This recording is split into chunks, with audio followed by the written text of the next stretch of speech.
Konumuz hepimizin mustarip olduğu ve mağduriyet yaşadığı Şanlıurfa'daki uçak seferlerinin azaltılmasıdır.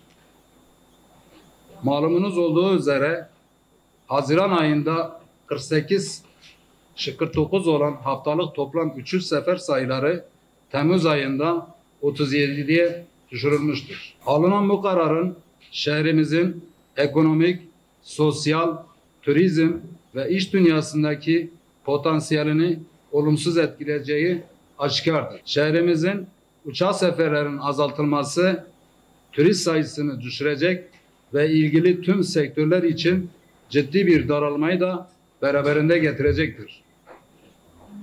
Turizmin can damarı olan ulaşım noktasında yaşanan bu olumsuz gelişmeler şehrimizin turizm ve iş dünyası ekseninde gelişmesine büyük darbe vurmaktadır. Şanlıurfa'nın 2,5 milyonluk nüfusu, hızla büyüyen ekonomisi, daha sık ve düzenli uçuş seferlerini gerektirirken maalesef uçak seferlerindeki azalma göz ardı edilmeyecek kadar önemlidir. Tarihi ve kültürel zenginlikleri, misafirperver insanları ve benzersiz doğal güzellikleriyle Türkiye'nin kadim şehirlerinden biri olan ve aynı zamanda 2023 Dünya İslam Birliği Turizm Başkenti unvanı sahibi Şanlıurfa için uçak seferleri tekrardan arttırılmalıdır.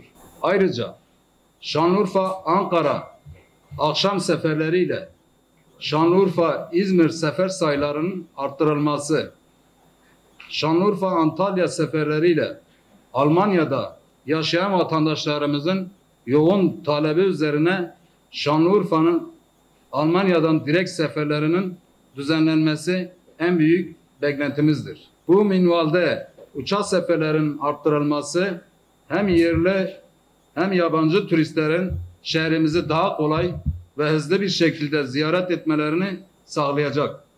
Hem turizm gelirlerimizi hem de iş dünyasında yatırımlarımızı arttıracaktır.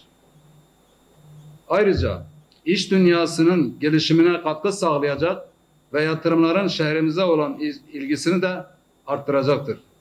Bu konuda tüm ilgilileri duyarlı olmaya ve yaşanan sorunun çözümü için işbirliği yapmaya davet ediyorum.